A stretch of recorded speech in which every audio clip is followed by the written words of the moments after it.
ನಮಸ್ಕಾರ. ಇವತ್ತು 5ನೇ ಕ್ವೆಶ್ಚನನ್ನು ನೋಡೋಣ. 5ನೇ ಕ್ವೆಶ್ಚನ್ ಬಂದ್ಬಿಟ್ಟು ಅಗ್ರಿಕಲ್ಚರ್ ಇನ್ಕಮ್ ಬಗ್ಗೆ ಕೇಳಿದ್ದಾರೆ. ಸೊ ಇದು ಎಕನಾಮಿಕ್ಸ್ ಕ್ವೆಶ್ಚನ್ ಆಗುತ್ತೆ. ಇದರಲ್ಲಿ 2 ಸ್ಟೇಟ್ಮೆಂಟ್ ಕೊಟ್ಟಿದ್ದಾರೆ.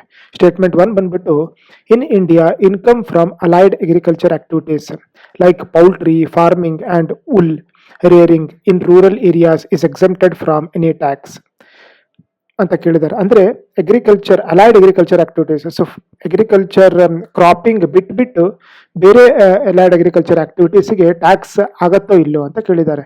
So only income tax act under ನಾವು ಬರೀ ಅಗ್ರಿಕಲ್ಚರ್ ಆಕ್ಟಿವಿಟೀಸ್ ಅಂದರೆ ಕ್ರಾಪ್ ಕಲ್ಟಿವೇಶನ್ ಆಕ್ಟಿವಿಟೀಸಿಗೆ ಅಷ್ಟೇ ಎಕ್ಸಂಪ್ಷನ್ ಇದೆ ಇನ್ಕಮ್ ಟ್ಯಾಕ್ಸ್ ಅಲ್ಲಿ, ಬೇರೆ ಅಲೈಡ್ ಅಗ್ರಿಕಲ್ಚರ್ ಆಕ್ಟಿವಿಟೀಸ್ಗೆ ಎಕ್ಸಂಪ್ಷನ್ ಇಲ್ಲ. ಸೊ ಸ್ಟೇಟ್ಮೆಂಟ್ 1 ತಪ್ಪಾಗುತ್ತೆ. ಸ್ಟೇಟ್ಮೆಂಟ್ 2 ಬಂದ್ಬಿಟ್ಟು in India rural agriculture land is not considered as capital asset under the provision of income tax 1961.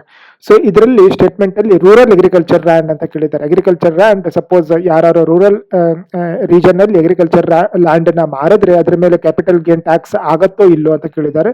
So ಇದು statement correct ಆಗ ಏನಂತ ಹೇಳ್ಬೋದು ಅಂತ ಹೇಳಿದ್ರೆ, ಯಾವ ಲ್ಯಾಂಡ್ ರೂರಲ್ ಅಗ್ರಿಕಲ್ಚರ್ ಲ್ಯಾಂಡ್ ಅಂತ ಹೇಳ್ತಾರೆ ಅಂತ ಹೇಳಿದ್ರೆ, ಸಪೋಸ್ ಅದು ಮುನ್ಸಿಪಾಲಿಟಿ ಅಂಡರ್ ಬರುತ್ತೆ and population less than 2 kilometre ಇದ್ರೆ ಗ್ರೇಟರ್ ದ್ಯಾನ್ 10,000 ಪಾಪ್ಯುಲೇಷನ್ ಅಥವಾ 1 lakh ಪಾಪ್ಯುಲೇಷನ್ 10 lakh ಪಾಪ್ಯುಲೇಷನ್ ಈ ತರ ಸಬ್ ಡಿವಿಷನ್ಸ್ ಮಾಡಿದ್ದಾರೆ. ಮತ್ತೆ ಇದಕ್ಕೆ ಅಗ್ರಿಕಲ್ಚರ್ ಲ್ಯಾಂಡ್ ಅಂತ ಹೇಳಿ ಮಾಡಿದ್ದಾರೆ. ಮತ್ತೆ ಅದು ಬಿಟ್ಟು ಅರ್ಬನ್ ಅಗ್ರಿಕಲ್ಚರ್ ಲ್ಯಾಂಡ್ ಇದೆ. ಅರ್ಬನ್ ಅಗ್ರಿಕಲ್ಚರ್ ಲ್ಯಾಂಡಿಗೆ ಇನ್ಕಮ್ ಟ್ಯಾಕ್ಸ್ ಹತ್ತತ್ತೆ, ಆದ್ರೆ ರೂರಲ್ ಅಗ್ರಿಕಲ್ಚರ್ ಲ್ಯಾಂಡಿಗೆ ಇನ್ಕಮ್ ಟ್ಯಾಕ್ಸ್ ಅಪ್ಲಿಕೇಬಲ್ ಆಗೋದಿಲ್ಲ.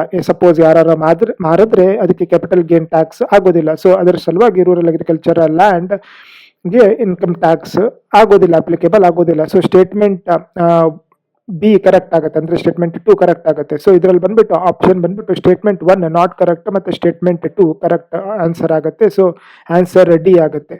ಸರಿ, ಹಾಗಾದ್ರೆ ನೆಕ್ಸ್ಟ್ ಕ್ವೆಶ್ಚನ್ ನಾಳೆ ನೋಡೋಣ. Thank you.